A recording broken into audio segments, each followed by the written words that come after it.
Welcome, everyone. I'm Angelo Robles. D'Angelo Robles' Effective Family Office podcast, where I look to distill the best practices and best ideas of among the world's most successful families and their family offices. I hope to provide thought-provoking opinions and feature amazing thought leaders to our listeners of the podcast with an eye towards the future of the family office. Today's podcast is direct investing, the good, the bad, and the ugly. Now, it may concern some of you that 2/3 of that is a negative.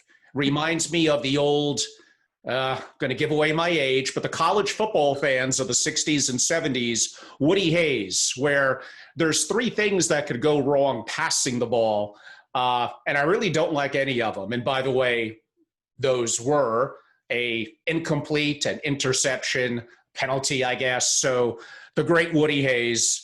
Everyone, today we're joined by Kristi Kuechler. She's managing director of Vernal, really one of the most intellectual and successful organizations that I know globally on investing in taxes in the family office community.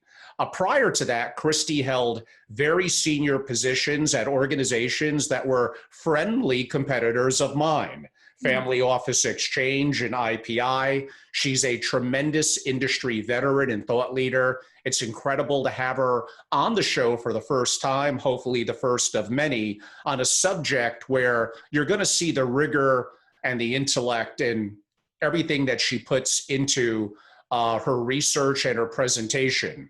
We're going to do this differently than most, not all. We do like to change it up once in a while of what we do in either podcast or videos. Is basically, I'm for the most part going to give the floor to Kristi. It will be a PowerPoint presentation, but even if you're going to be listening to this on a podcast, you'll be able to follow it through. And then towards the end, possibly in between, but towards the end, I'm going to have some follow-up questions for Kristi. We have a live audience today as well, so we'll be engaging them through the chat feature of Zoom. And on that note, everyone, Kristi Kuechler, Managing Director, Vernal Point. Kristi, welcome to the show. Thank you so much, Angelo. I'm so happy to be here. I decided to do some PowerPoint slides because for 2 reasons. One, I have so much to talk about. I didn't think I could keep track if I didn't put them in some bullets. And secondly, absolutely nobody wants to watch anybody and their face on a Zoom for 50 minutes. So I think it's better to have something else to look at. So a few things, kind of my background and my perspective that I'm sharing around this extraordinary trend for direct investing and we're going to talk about operating businesses more so than real estate. And my perspective is, as Angelo mentioned, I was at the Institute for Private Investors for many years. I left IPI in 2010 as president of IPI. And at that time, I ran all of the family performance tracking, all of the research, and direct investments in operating businesses were not discussed. In 2010, this was not a trend that was significant. I went to, became a partner at an investment management firm, grew out of a single family office. 6 years later, we sold that business to a very large mutual fund complex. I went back into family office education at Fox. I ran all of the investment related initiatives and in fact, the direct investing network at Fox. And at that time, it was almost all that families were talking about in a 6 to 7 year period of time. I ran, as I said, at the Direct Investing Network, I probably led 15 to 20 dinners for families around wanting to speak and share about direct investing and all the research that was done about direct investments.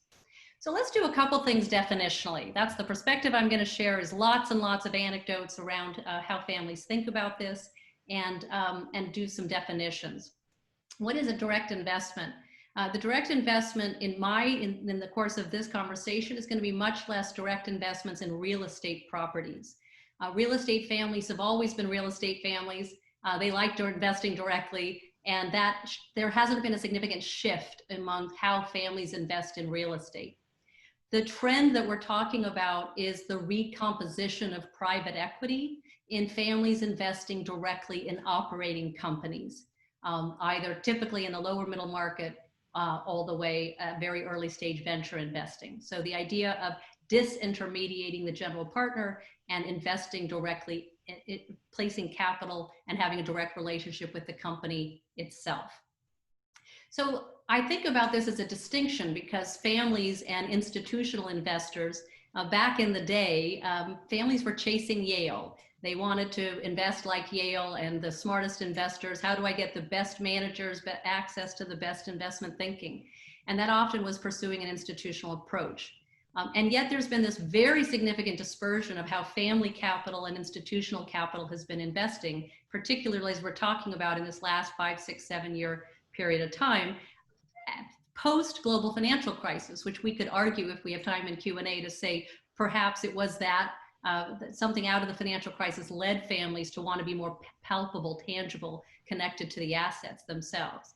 But I just think it's interesting to talk about the institutional investors do talk, there has been a huge increase in direct investing in private equity, but that's different than the way families describe direct investments in private equity. Institutions are almost exclusively co-investing alongside the private equity general partner. That's really important because it means the private equity firm and their team is sourcing, is vetting, is diligencing, and is actively managing that investment. That is not the way families typically talk about direct investing in operating businesses. More than half of families' direct investments are sourced through their own networks or through deal networks. So they are not using, they often do, and certainly all LPs are asking for access to direct investments from the GP, but with family offices, it's much more clubby. They're doing club deals in family office syndicates, which I think is a really important point of distinction. And because I'm going to talk a little bit about private equity co-investing alongside the GP, let's just break that down really quickly and talk about what that looks like in practice. That means that the private equity firm that has a tremendous amount of resources and infrastructure around process for looking at companies to buy, often looks at 700, 800, 900 deals and selects from those hundreds and hundreds of potential companies, let's say 15 operating businesses. That vintage fund is going to invest in 15 operating businesses. And they're going to have a pretty disciplined allocation methodology. They're going to put 3.5% in this company and 8.5% in this company. There's a disciplined process by how they allocate capital to those 15 operating businesses. And now they say to the LPs, well, there's 3 or 4 of these companies inside this fund that if you want to go around us, we've already done the sourcing and the diligencing, but if you'd like to invest additional capital, that is more capital than we intend to invest, than we think is the right risk allocation for that company, you can go directly to that company. They often don't charge management fee. They used not to typically charge carry. It was almost a benefit, a value add to the LP. More and more are charging some additional fees. So that's just setting the stage for, I think, what families are doing. I talked about IPI and Fox. I just thought I'd mention, as Angela mentioned, I'm now a managing director and a partner at Vernal Advisors. We work primarily with GP clients. Our families are primarily, we have 15 family clients, primarily GPs of hedge, venture, private equity, and real estate companies. And they have a lot of direct investments. And also some founders of public companies, so concentrated equity. So self-managed assets, and for them, we allocate from a risk allocation, liquidity mapping, we're looking at them very broadly to help them with those direct investments and not thinking we'd ever manage them. That's what they're doing now, and we think that's great. So I'm gonna take just a second here and share my screen.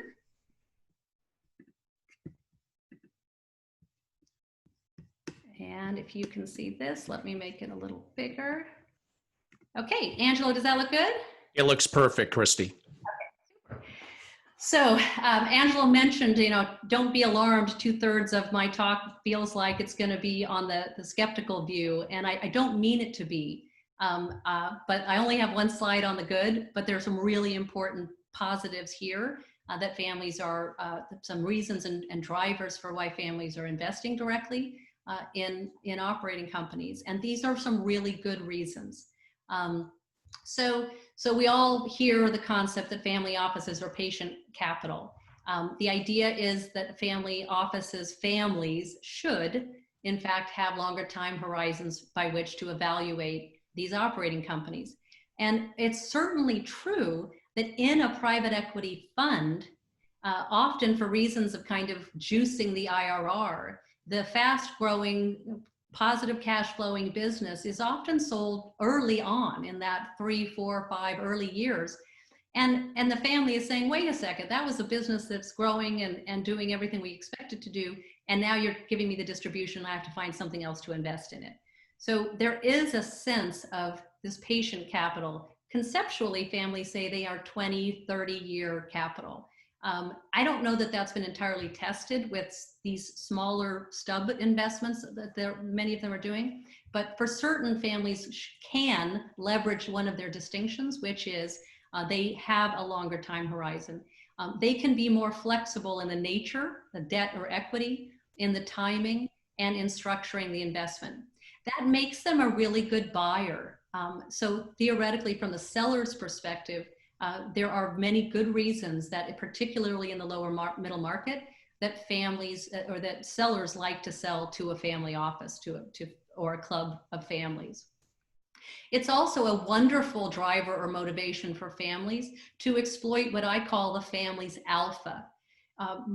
What's the distinction? We talked about institutional capital and family capital. Well, it might be that there's more CFAs working in the institutional investment firm, but let me tell you, basically none of them ever built a successful operating company. And in the family office, by definition, somewhere, either this generation or in a prior generation, somebody built a really successful business. And so the idea of what is that family's alpha that they want to leverage, that they want to exploit, they are entrepreneur to entrepreneur. There's often a brand or reputation of the family. If you're going to invest in medical devices in the Southwest, there may be one family that has a lock on that ecosystem, on that network. And so they might have proprietary deal flow. That family may be well known because, again, they had opportunity to build a business in that space, whether they're involved in it or not anymore. And when that family that has this brand or reputation around that sector, when they activate their network, they can create success for that business. So that is a fabulous reason. That is the distinct edge. Aren't we all supposed to figure out what our edge is and not invest outside of it? That's a really important edge that families need to be thinking about. It's also true, as I have some slides about the growth in the private equity industry generally, that as fund sizes get bigger and bigger, ticket sizes get bigger and bigger. And so it may well be that there's a gap in the lower middle market that's very well suited to family offices. It might be a good place to play because the private equity firms have a harder time writing smaller checks. And here we are in a pandemic. This is a time right now that feels, it's not just feels, we see winners and we see losers on the ground. There are companies disappearing before our eyes, sectors that look like they may be in very significant distress. And so the idea of being closer to the business, wanting, instead of being in a fund where you're trusting, delegating that authority to New York or Chicago, it might make sense to feel like, here's a company. I think that, I met the founder and I think that there's a lot of great opportunity there. And those are all terrific distinctions that can be leveraged well. What about the benefits to the family? Well, the most significant reason that I think is really meaningful and powerful is that families are looking around after 20 or 30 years of following this institutional kind of endowment model. And they're saying, wait a second, we don't build businesses anymore. Our wealth is created by building companies. And we want to get back in the business of building businesses. Instead of that quarterly meeting where X number of the family members sit in a room and some advisor says, well, your investment portfolio is up 2.73%. relative to the proxy portfolio benchmark of 3.16% or 2.45%, yawn, and nobody cares. There's no engagement with the assets. So to the extent that the family's wanting to reignite wealth creation and have higher engagement, I think that's really important and really positive.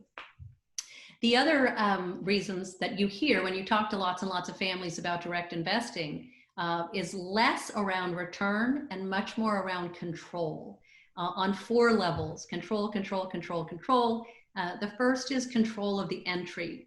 This has something to do with almost kind of a vintage approach. Is this the time in that sector, in this company, in this market cycle, is this the time to get in? Even more significantly is when is the time to exit? As we said, a lot of the private equity firms, they do churn those deals 3 to 7 or 8 years typically, and then they're giving you the money back. So the idea of, I don't want to exit an investment that's doing just what we expect it to do. We want more control of the exit. Excuse me, also the concept of cherry picking the deals. That's part of co-investing as well. You know, here are 4 or 5 you can invest in, and you can pick this one, but not that one. That's not available in a delegated intermediary model. And so there's some of that.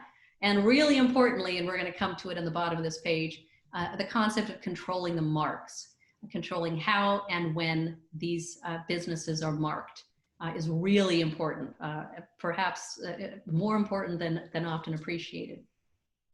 As we said, if those quarterly meetings were pretty passive, the family doesn't feel like they're very connected to the assets, the idea of engaging the next generation. I have seen incredible relationship between one generation and the next, of getting this next generation, the rising generation, really active in both the family's spirit and what the family's doing now, but even more so, let's put that 32-year-old in a business. Let's have them make payroll. Let's put them on some board, get some board seats. Let's get them really active in the concept of business, just as the family did, grandfather did.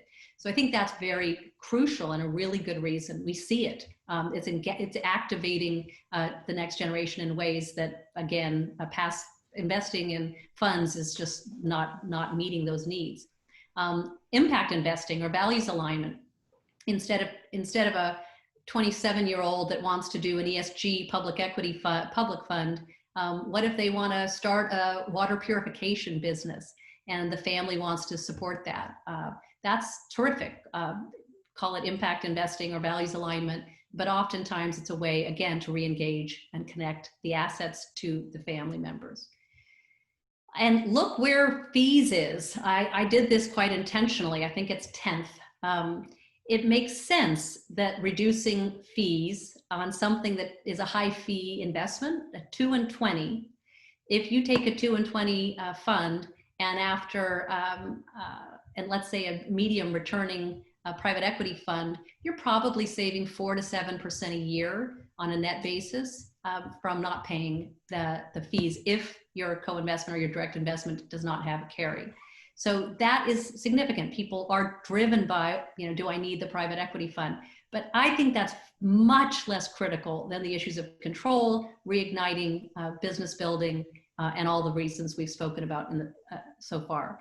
And yet also, in addition to kind of cost reduction, reducing fees is reducing the tax drag. Just by having a longer hold period and not churning those investments, you're going to save, you're going to reduce the tax drag.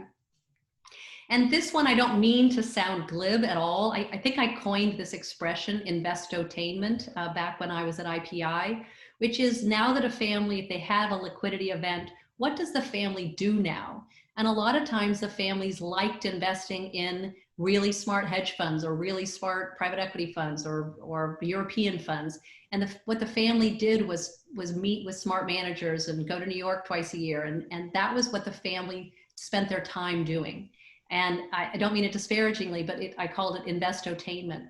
And what we see a lot of our families really enjoying focusing in private equity, they're becoming mini private equity shops. and they're hiring, you often lifting in even some teams from other private equity, lower middle market type shops, and they're really enjoying that. It's really created more entrepreneurialism, more energy in the family office, which is a good thing. Lastly, on this page, the glory of controlling the marks. Let's just think for a second about the other significant shift in asset allocation trends amongst family offices over the last, let's say, 10 years. And that would have to be the reduction in allocation to hedge funds. If hedge funds have gone from 12 to 15% or so of the portfolio down to often 5 or 6% now. Well, dollar for dollar, that capital is going into private equity. And in private equity, it depends on the family. There's still an allocation of funds generally, but it's either half or a third of funds and preponderantly direct investments.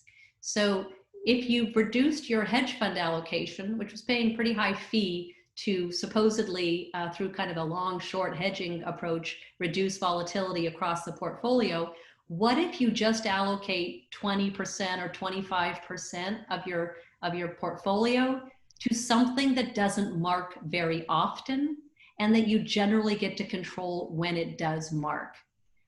So that is you've actually created a bit of a hedge, a volatility reduction in the portfolio, right? Within, I've asked the question to families, how do you hold these assets at what valuation? And typically they say cost basis or book value or last fundraising round. For sure, they're not marking very often. And so ironically, I don't want to be skeptical about it, but in every family office survey that I see, the highest returning asset class is direct investments in private equity. And I don't think there's a ton of realized gains occurring, but for some reason, with some more control of those marks or at the last round, there tends to be pretty high returns there. I think some of that has to do with the control that they have. Okay, I hope I've persuaded you that this trend is very much likely to be here to stay and has some really important benefits to families. But let's now turn to some of the challenges that families have as they invest directly in operating businesses.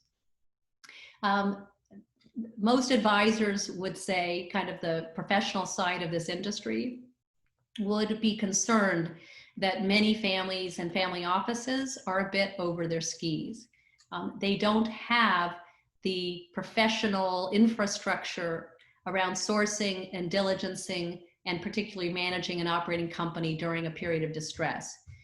What is the family's distinct edge? And again, if the family's edge is in medical devices and a medical device company comes up on a early stage or later and they want to place capital there, that makes sense on every level. It's if they're in a club deal and they're allocating $1 million here and $2 million here and $500,000 here, what is the edge? What do they have, and are they certain of the edge that the family that might be the lead investor has? Adverse selection. I've always thought it would be fun to have a little button on any email that finds its way to a family office and click on how many people may have passed on that deal prior to it ending up in the family's inbox. There is anywhere between $1.5 and $2 trillion of dry powder in private equity firms.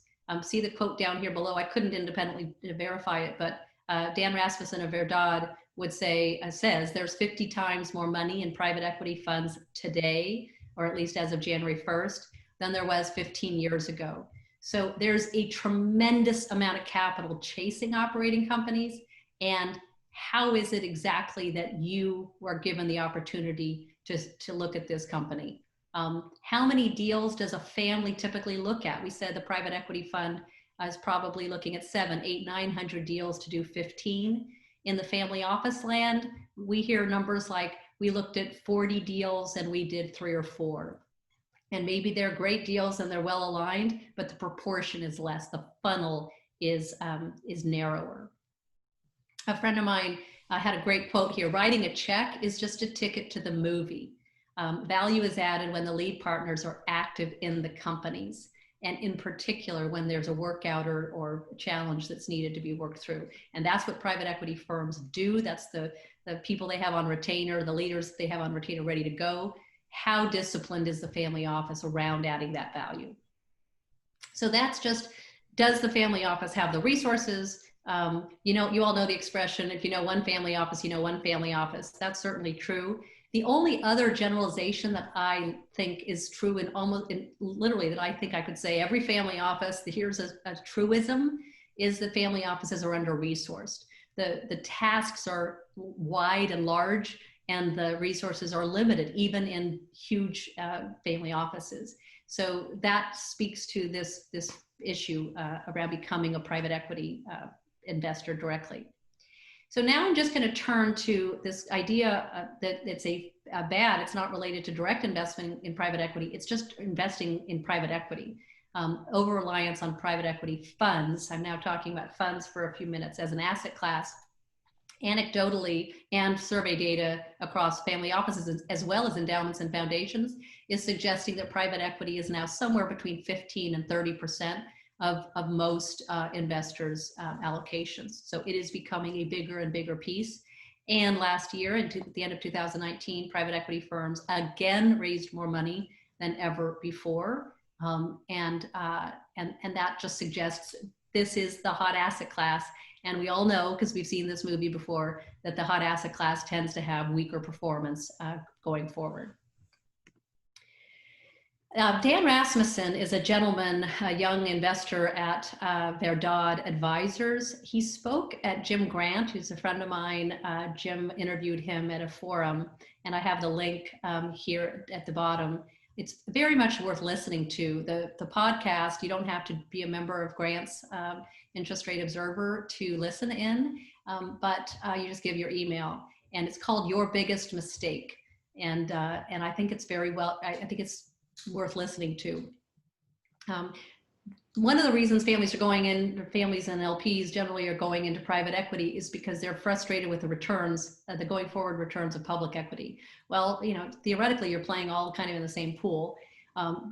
Dan did a survey of institutional investors, and I just thought this was interesting. This is about kind of the disconnect between expectations on the return side and expectations on the risk side versus reality.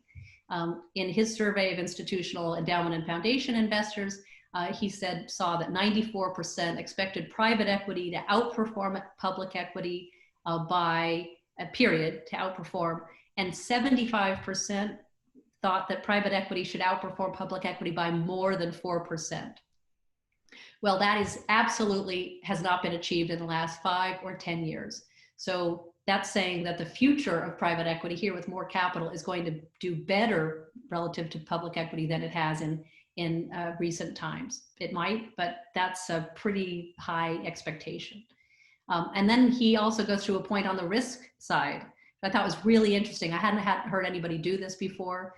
For rated private equity companies, which are probably higher credit worthiness than non-rated firms, he asked the question, do you believe that, he talked at different levels of credit quality of the companies that are in the underlying portfolio. And these set of LPs, only 24% of them thought that their private equity portfolios had Moody's credit ratings below B, but in fact, 98% of the portfolio companies in what these investors were investing in did have B or below. So again, just a mismatch of expectation. I think that's interesting. Again, we're talking about private equity funds today in 2020. Enterprise value to EBITDA multiples are at all-time highs. In the middle market, those multiples are in the 11 to 12 times range. That's probably 30% higher than they were even in 07, 08. That's PitchBook data. And there's also higher leverage than in 06, 07. And interestingly, if private equity is doing so great, it's interesting that there's there's longer hold periods, doubling of hold periods since 06. And then since that's all, a lot of that data is PitchBook or quoted by Dan Rasmussen, I thought I'd put this other rising valuations. This is from PitchBook, Preqin, and it's a quote about the private equity GPs are asked what their expectation is about return generation in the future, and they themselves say that valuations present a key challenge to return generation because they're so high. So that's just about kind of where private equity as an asset class is. So what about direct investing? Well, we know that there's just not very much research to be found to tell families how their direct investment portfolios are done. It's not looked at, it's very hard to do. The biggest research that I have seen is an INSEAD study that was done with Lily Fang at INSEAD and Josh Lerner at Harvard. It was updated in 2018. It's a study of large institutional investors that made 390 direct investments. And all you have to do is read the bold here. There's no evidence that the direct investments did not beat the private equity fund benchmarks. That is, the direct investments in operating companies that the fund was originally sourced. The direct investments that those LPs were in did not beat private equity benchmarks. And the co-investments, that is the additional capital they made in any specific business, underperformed the corresponding funds with which they co-invest. Now they're saving some significant amount of fee, so that is quite significant, with the performance gap widening as more money's going into private equity. I thought that was interesting. And then lastly, a point that is not made particularly frequently enough with respect to the way families think about direct investing is number 3 here, is when you analyze the internal cost of running the direct investment program, that's the internal team you're building out, it turned out that for those LPs, the direct investment program was more expensive than the cost of investing in funds. I think that's a significant statement. And lastly, an anecdote, because again, there's not a lot of research on how families report on their own direct investment programs, especially over a significant amount of time. There's one of the most experienced direct investors that I know was a family office that I've known for a long time. He had been investing in both private equity lower middle market funds and directly in operating companies for more than 20 years. And he took the time to assess the relative performance of both on a net basis. And after adding up, he had enough realizations on both sides. He said, okay, I want to know, which one did better. And if I asked you that question, you should say, well, the direct portfolio has a lot less fee and should outperform the fund investments. And interestingly, after 20 years of this really thoughtful direct investor, he always took the lead and he didn't have a single blow up. The returns between the private equity fund returns on a net basis and the direct program were the same. They ended up being the same. And he said, if I'd known how much brain damage and weekends were lost by the fact that I didn't have to do all the work I did on the direct program, that was, again, and that's just a limited survey sample size because there aren't very many who have 20 years of history. And the last slide here on the frustrations for family offices and direct investing.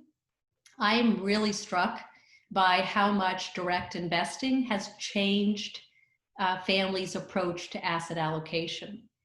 We can all argue that quantitative, kind of the optimized, mean variance optimized portfolio, there's a lot of false precision, there's a lot of nonsense in the constraints and the inputs. There's no question we can have that debate all day long, but it's impossible to believe that direct investments are somehow an asset class. If you have 10 to 20 investments, some are 500K, some are 5 or 10 million across 4 or 5 sectors. What is that exactly? Well, the only thing I'm pretty sure it's not is an asset class that has any correlation, anything that we can understand about those investments relative to one another. So what families have been doing, because they were somewhat reliant on what I would call a top-down or risk allocation approach to allocating across assets. And that top-down was kind of a risk base, and then bottom-up would be considering kind of opportunistic, let's go look for an investment. And what families have done now is kind of smush them together, a top-down approach and a bottom-up approach, where primarily they end up saying, well, we're going to take $20 million out of the portfolio or 30% of the portfolio, and we're going to put it in a direct program, or we're going to put it in what we call the privates, which is going to be private equity, real estate, and the direct investments in both private equity and real estate. And we're just going to carve it out. So there may be some kind of top-down allocation on the rest of the portfolio, but we can't really do it over here on the directs. And instead, we're just going to go out and buy companies. What is missing? Position sizing just makes me think of a interview I did with some families, and I asked them. They were very active direct investors, and I said, well, like, how do you know what size should be you should invest in these companies? And with a straight face, this gentleman said, it depends on how much cash we have and how much conviction we have in the investment and how much we like it. And that's absolutely fine, but it certainly is against kind of an institutional process for having some guidance around how much to allocate based on some risk measures. What happened to correlations? There's no way to do any kind of real covariance matrix amongst direct investments, and very hard to map liquidity. Other than it's an entirely illiquid portfolio, and make sure you've got a lot of liquid stuff on hand in case you need it to bail out some of those businesses. How could you ever come up with a standard deviation of a direct investment? It's impossible. Two more, these are brief observations. The animals in the zoo, I don't mean this disparagingly, but I think about what used to be a single family office was a pure play investor. They were a wealth owner, they were an allocator. And so in a family office community, they were the clean ones, the ones that didn't have anything to sell. They were just looking for investment opportunities to invest. What's happened is in the last 3, 4, 5, 6 years, as families are more and more building out private equity, these kind of lower middle market private equity shops, and they're often starting to charge, not starting, they're charging carry in many cases. The lines between a private equity firm, a broker dealer, an investment banker, a third party marketer, and a single family office are blurring. And it's impacting the culture.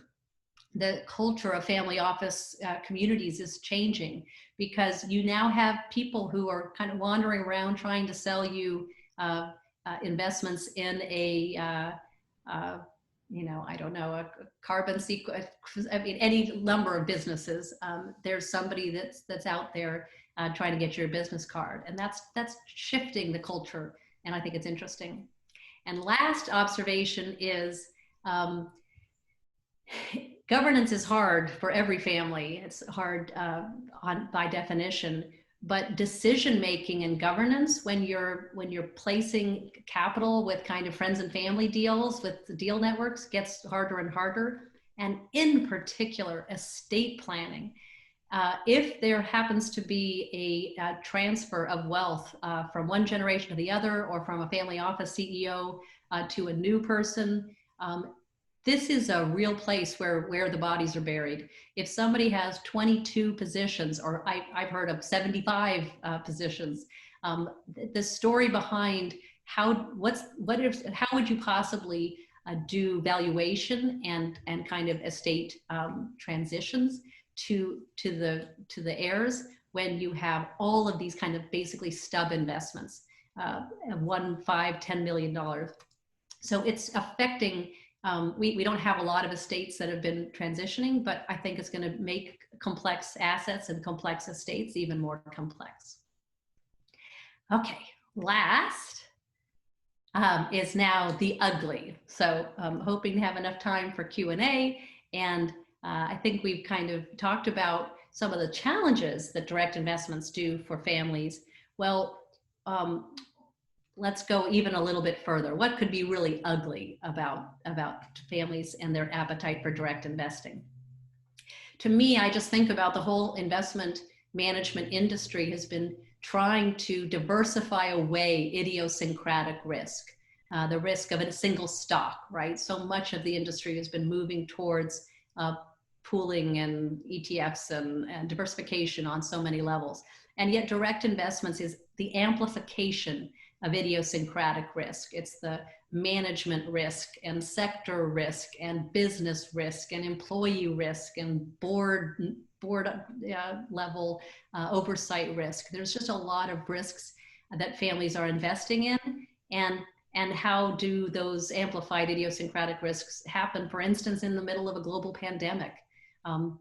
It could be right now creating some correlations, some really significant frustrations for people who made good investments. They were good companies, but the world changed. And that's what we talk about with idiosyncratic risk, right? So that point up there, the top point here is talking about what if you lose your investment capital? What if you get a zero? You know, that's possible. It's much less possible in diversified investments, but it is possible in a direct investment program. The rest of this slide, this is the last slide I have. The rest of this is what if you lose more than the investment amount? What if the risks are greater than that? And so that relates to legal and regulatory risks. So breaking up is hard to do. What if club deals go bad? This is just starting to happen. You hear attorneys talking about families that did from a deal network or even from connections that they've had over time. When there's wobbliness, the business isn't meeting expectations, someone has to go in and restructure. You know, has that been well scripted in advance? I did a session on legal risks for direct investors, and I remember one of the lawyers had a slide called "Everyone Sues," and I think that is fair. And the amount of distraction to the business, to the family, is unbelievably high if this were to take place. And so, is that well understood? Some of those risks can be insured away. There is insurance, for instance, private equity GP litigation insurance. Instead of trying to do this through a D&O, E&O, or under umbrella policy. But most families don't have kind of this, have not insured for some of those legal risks, the legal risks of families kind of suing one another. But here is a really important highlight. And actually Steve Thayer, Handler Thayer, just wrote a paper, I think it was published on Friday of last week. Exactly, I'd already written this slide, so he is supporting, very much reinforcing the issues here. If a family office takes or invests alongside other families in an investment that they take the lead, irrespective of whether they charge fee or carry, they are potentially blowing up their family office registration exclusion. And I don't think families fully understand this. The three parts to the SEC rule on the family office exemption relate to the family must only have as its clients, family clients, quite strictly defined, and they also must be owned, or the ownership must be only family members. So if you have brought in 2 or 3 guys, private equity guys, you better be careful about any equity you're giving and what entity you're giving equity to, because just that could blow up your family office registration exemption. And the third rule that's in the SEC rule is that you do not hold yourself out to the public as an investment advisor. So if you are out talking to people about deals and syndicates, you could well be blowing up the family office exemption. And I think that's really underappreciated. And the second is, I just like this sentence from an attorney that I was speaking with. From the minute you open your mouth to talk about taking another investor's money to the end of the investment, past the indemnification language, that family is potentially exposed to liability, primarily around breach of fiduciary duty. You've shifted the fiduciaries. Families don't have, they have a fiduciary to the family, but it's pretty loose because they're family to family. But the rules on the SEC are very specific on fiduciary duty to outside capital. There are other legal risks in addition to breach of fiduciary duty. Selling a investment or soliciting capital for an investment is often considered a security. You can violate securities law, the Investment Company Act, employment practice laws, very complex around issues around bankruptcy or closing down a business. And all of those can really create potential risks to families. So with that, I'm going to just summarize and say that there's kind of a conversation that the professional side of the family office industry, the advisors talk about, is this thing a fad? Are family offices investing directly as a fad? And I do not believe that is the case at all. I think they're really excited to be tapping back into, as we said, hopefully their family's alpha, hopefully the experience of business building, engaging the next generation, and really often, sometimes not even on an economic framework, but because they think it's important for the family. And I don't think it's going to go away, but this pandemic may trigger a bit of a washout of how families have done this. And we'll see if perhaps it was a bit overblown and it's going to scale back a bit. We'll see. And with that, Angelo, I'm sorry I went powered all the way through it, but I'm happy to take any questions that anyone might have. That is fantastic. And even though we have the PowerPoint up, I pulled up the chat feature, so I should be able to view from our live attendees any chat questions that they have. Kristi looks like she's exiting, so that takes us back to the more traditional screen. So while we're waiting for a question to come in, I'll pose a question to be a little bit of a provocateur. If what you're saying is accurate, and it was a great presentation, it appears to be accurate, and I completely agree, families gravely underestimate, well, we could do it internally. Why do we want to be 2 and 20? That costs a lot of money. Well, if you're hiring the right type of internal people and have the right legal advice, etc., you're going to be spending money you're greatly underestimating. So let's assume, is it worth it? Meaning you're getting an illiquidity premium. Let's be a little bit and say whether you go through a quality PE fund or you're able to pull it off internally. Is it worth it compared to liquid investments, the public markets per se, that are completely liquid, that are relatively easy to hedge? There's a value in being liquid, which is why if you're investing in directs or through private equity, you're hopeful for an illiquidity premium, but you don't go into it with any guarantee. I guess the one advantage you'll get, like you said, is does it reinvigorate the entrepreneurial spirit and education of the family and the upcoming generations? But I say, is it worth it relative to invest in illiquids when the liquid markets have done some pretty iconic investors very well and it's incredibly liquid? Wow, is it worth it? That is a really tough question, Angelo, and it's a tough question on multiple levels. You and I have talked about what are families trying to do? Why does a family that has $700 million suddenly want to get a 20% or 15% annualized return? That family back in the day, they clipped coupons. They went to the vault at the bank once a month or once a quarter, and they took whatever the yield of the bond when it was issued gave them. But that's not the way families look at this at all today. Now they want to be in the business of managing wealth.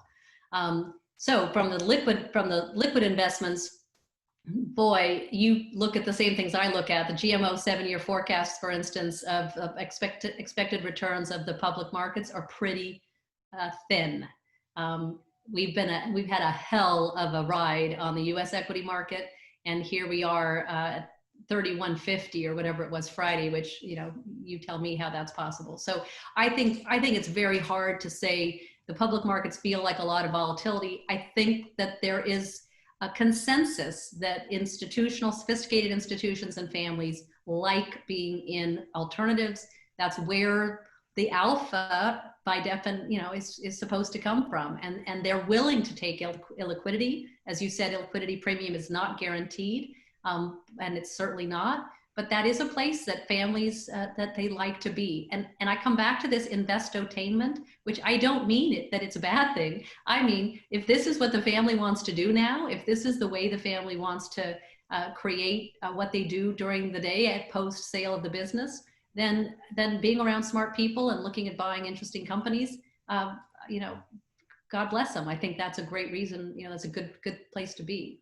Now, the challenge or opportunity with COVID-19 is these private companies, I mean, again, there's no guarantee. It depends on the C-level executives, how things are going, luck, dynamics, skill. There's a variety of factors there that get incredibly complex, that the family is relying on either external or internal resources to be able to navigate and manage that, to justify, where theoretically in the liquid markets, they even have the opportunity, if they want to amplify returns, not to turn them into a hedge fund manager, but in theory, they could use leverage, and there are strategies they could do.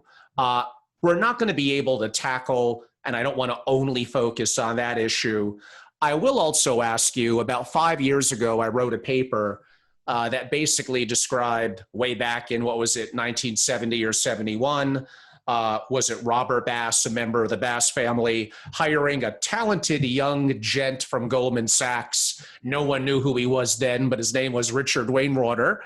And that created a framework that we do see some family offices doing now. Actually, I think Family Capital, the magazine, wrote a profile. And that basically is a family with deep experiences in a niche has a traditional family office that is wonderful on back office and operations.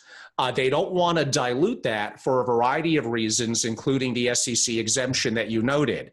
But the family makes a relationship with a talented PE professional to co-form an investment company. Effectively, the family becomes a GP, and the family office acts perhaps as accounting, back office, some level of compliance, but theoretically it's separate from the family office. Are you noticing any trends, or did in your prior engagements with families effectively creating investment operating companies, looking for co-investing with other young, talented professionals that one day may leave them, but gives them an opportunity for more control, returns, and arguably lesser fees?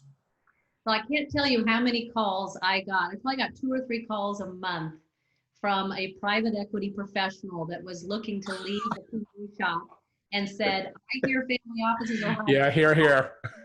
Family offices. So there's no question that there's appetite, and the families, in fact, are hiring and lifting in these teams, becoming, as you said, becoming investment operators, investment shops. If they can avoid the legal risks that I talked about on the last slide, they've created some other problems for themselves, in my opinion. One is cost. If you have a good professional private equity team, let's say 6 guys, I mean, you're probably $5 to $10 million of compensation. You've just created a tremendous hurdle rate of what you have to build. Yes. But the second is that, remember how you're supposed to be patient capital? That was the story of the aligned investor that has a longer time horizon. It's a family investor. Well, if you brought on a bit, 2, 3, 4, 5 person team, and at the private equity shop, they started to get their share of carry in 3, 4, 5, 6 years. What are they going to do? And I know that this is complicated, and compensation negotiations are really complicated when they come into the family office, because they want to be paid the way they did on the PE shop. And the family's saying, wait a second, if there's not great opportunities, I don't want you to be putting, I don't want to put my capital to work. But you've built in some of those misalignments around timing and misalignments around capital to be deployed, because they're getting a shot at it. And so you've changed a lot of the pure play patient capital when you build in that internal team, assuming you can avoid the legal risks. Yes, on top of it. Good points. I'm looking at some of the chat feature questions. One is a little bit more of a comment, but I'm going to read it. It's a little long. The herd instinct is very powerful for most investors. They gain confidence if others agree with the direction of the investment in terms of its orientation, sector, asset class, and terms, etc. I have seen this repeatedly, specifically near market high valuation, as an experienced investor for over 50 years. Isn't the most prudent move to counter to the level of the enthusiasm? I guess he's saying to be a contrarian. And a contrarian is to be pretty skeptical of private equity right now. CalPERS is out of hedge funds and levering up private equity. And that typically is the canary in the coal mine, is to get out. And I really think this Jim Grant podcast, which it's called Your Biggest Mistake, is private equity. What families are doing is recomposing private equity, but they're recomposing it at a time of historically high valuations, historically high leverage, historically long holding periods, and historically high valuation multiples. So if this is the time, because they are so certain of their distinct edge and the strength of their network, then go for it. But otherwise, be wary. It's a time. Future returns relate to current valuations, and PE is very rich as an asset class right now. I'm going to get to the next question in a second, but I'm just reminding myself in that story I gave about creating an entity that's a co-investment company, effectively with the family and an outside talented professional, but again, formed internally. In the reality of that situation, they had well over $100 million ready to go. And they actually ended up putting, I think, a approximate $100 million investment into one specific company.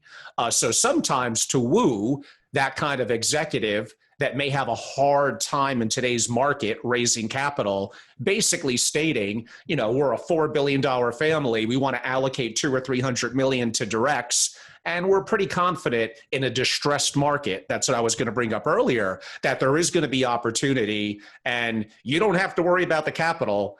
That may be an issue at one point, 10 years in the future, if you want to grow and be a monster. But right now, we're going to be able to do that. So, that is a trend that we're following. We're looking to get a family office on that wants to talk about that, but it's not easy. It's kind of a little bit of it's individual to that specific situation, and they want to keep it a little bit under wraps. But maybe, can I add, Angela, what Sure. you've already seen is post-COVID. We're not post-COVID, mid-COVID, who the hell knows where we are in the pandemic, but that families are raising a ton of cash. So they, like their private equity counterparts, have a lot of cash. And I think they're hearing a lot of, this is a COVID advantaged company. Here's a company that can do really, really well. And there is for certain going to be a lot of money made in great opportunities and risks in companies like hotels that used to make a lot of sense and now are really struggling. So there is a great opportunity for those high conviction investments. I mean, maybe this is the time. It's just a time of a lot of lack of clarity. I did for myself. Yeah, it's for sure. Another question from a live participant, Kristi. How often have you seen family offices invest in operating companies outside of the family's historical expertise? Oh, thank you. I should have started with that. So thank you. I love this question. Thank you. 15 years ago, families did invest directly in operating companies. But what they did primarily was they had built a business in energy materials in the Southwest. That's the business. Let's say they sold that business or they partially sold that business. They know the competitors. They know the client, the customers. They know that business as well as any PE shop does. And let's say a smaller competitor comes up in distress, up for sale. 15 years ago, that family would have purchased, if they did the diligence, they knew the company following it already. They bought the business. They usually used debt, not equity, and they did it solo. They did not syndicate that deal generally. So they were at the time further leveraging, concentrating in the industry that they knew well. The difference today is because of the herd instinct on your prior questioner, is that families are thinking that they need to have 8, 10, 15, 20 direct investments. They are diversifying their direct investment portfolio. And once they do that, they cannot possibly have all of them in the sector in which they know well. Instead, they're going to take the lead. They want a co-investment. They want some capital from a family that's a medical device family in Colorado, and he gave them some money. So now they're the lead investor in the energy materials company, but that guy knows a lot about medical devices. So they're absolutely leaving the sector of their family alpha, and they're thinking through this co-investment, these syndicates, that they're going to find other families that know that space as well as they know Sure. their. And that's information asymmetry by definition. That's the same agency issue that happens in funds. And it remains to be seen that that family knows as much as you think they do. And if that company, even which was well invested in under proper terms, if that family if that business crumbles, what is going to happen in this club of how are people going to take those losses? How comfortable are they going to be? I don't know. And another question from a live participant, Kristi, thanks for the presentation. Question, what are some of the best practices you find helps you advise families to build a thoughtful and rightfully sized private direct portfolio, considering the bigger, in parentheses, family goals, without, as you said, getting over their skis? Well, it's a great question. And I don't see a lot of best practices about how to do this, but I'll say that at Vernal Point, our advice to families that want to start building a direct investment portfolio is always, it's driven by their goals. So where does this capital come from? What is its goal? What is its liquidity needs? And then we would say, determine a terminal amount to direct investing. And that's usually done on a percentage of the portfolio. 10% is a good number. Maybe 20% is a good number, and then vintage year it in. So if you've got 10 or 15% of the portfolio as in a goals-based allocation framework, this is our aspirational bucket. This is where we're going to put money that's either going to get double digit or zeros. That's how we're going to create an expectation for it. And pick your percentage of terminal amount and then vintage in. Right then, you've taken those individual company positions down to a reasonable size. So take 5 years to get to 10%. Well, now you have the discipline to turn away, because what's happening in Fort Worth and in Chicago and in Cincinnati in these deal networks is 100 deals are coming at you. And it's very hard to say, no, we've already placed the capital for this year. We're going to wait till next year. So that's the way a professional institutional type process is. And I think it's really important. Set a maximum allocation and set a vintage year, X number of years to get there. That will calm down a lot of the mistakes that I think people might make. We might have time for one more audience question. While we give that a minute or two to come in, I'll bring up a point you made during your presentation where you noted after that person looked back 20 years relative to their internal cost versus what a good quality fund. A question, was that a family member that was a direct investor or a non-family executive? It was a family member who'd built a business and just loved helping entrepreneurs and connecting them and building great businesses. And he took the time to the discipline for himself to justify to himself and to his family, did it make sense? And I guess the point is I'm not super pro private equity GP. I hope I've made the point that it's a pretty frothy place to play. But in general, those private equity funds appear, based on the statistics that I gave in my presentation, to be earning their fees, meaning that on a net basis, it's pretty hard for families to go out, source, vet, size, and exit, as well as many. Of course, there's a lot of dispersion in private equity funds, but it's not like you can easily end run them. They are doing some things that appear to be hard to replicate.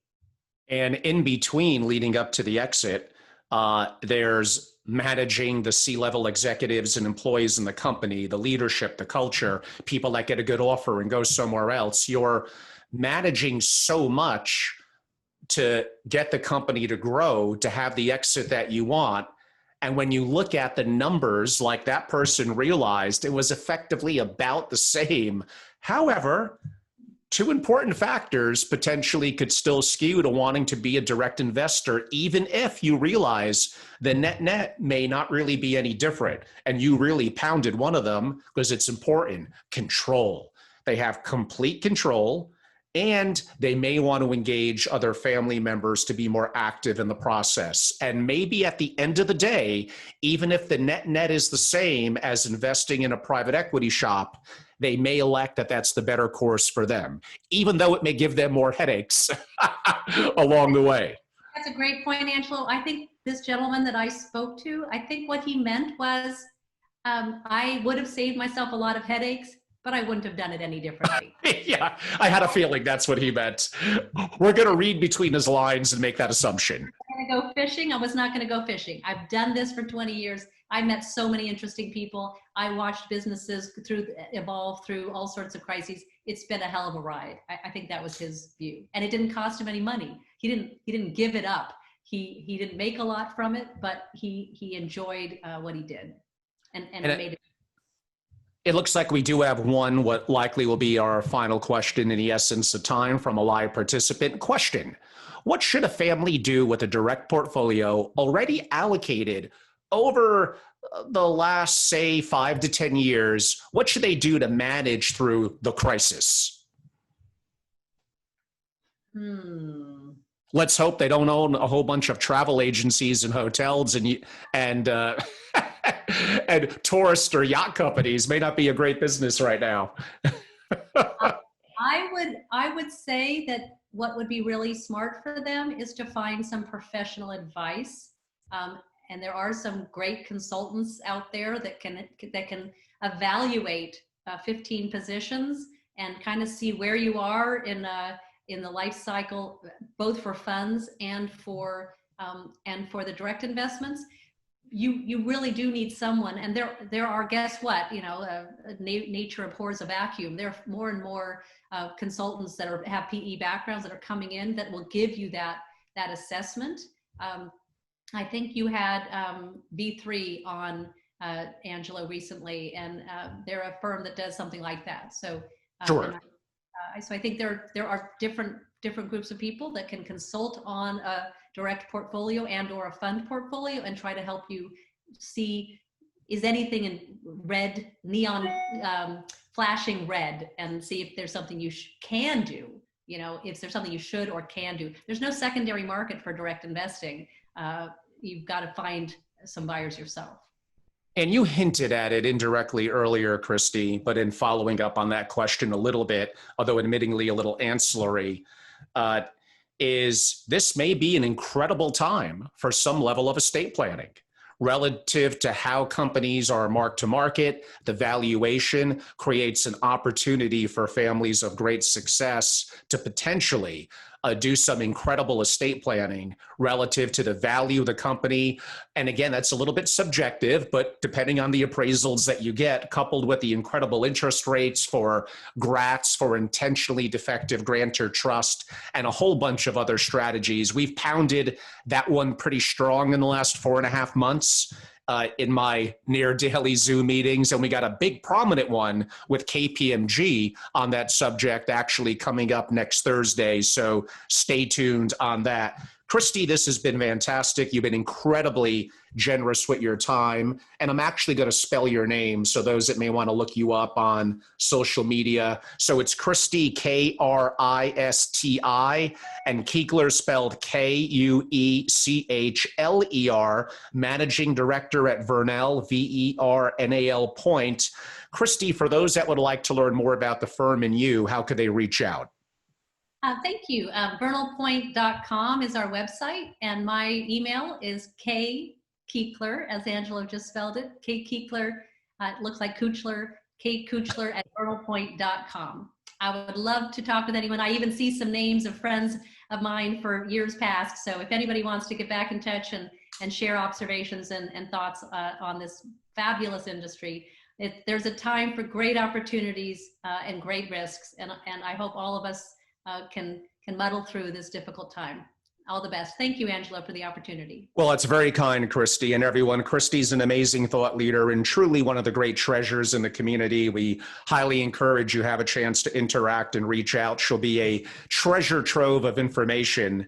Everyone, I'm Angelo Robles. I'm the host of Angelo Robles' Effective Family Office podcast on Apple, iHeart, Stitcher, Spotify, and other platforms, and the founder and CEO at Family Office Association, a global membership organization dedicated to families of great success and their family offices, providing a tremendous amount of proprietary content, hosting global programming on hold.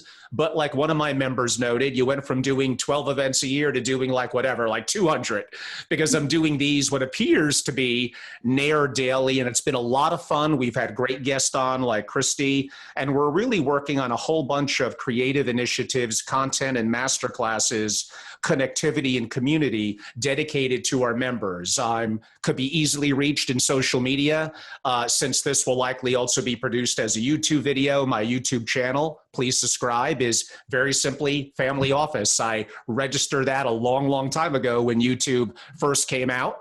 And I could be reached at FamilyOfficeAssociation.com, and my direct email is angelo@FamilyOfficeAssociation.com. Thank you, everyone, today. Thank you, Kristi Kuechler. Have a great day. Thank you.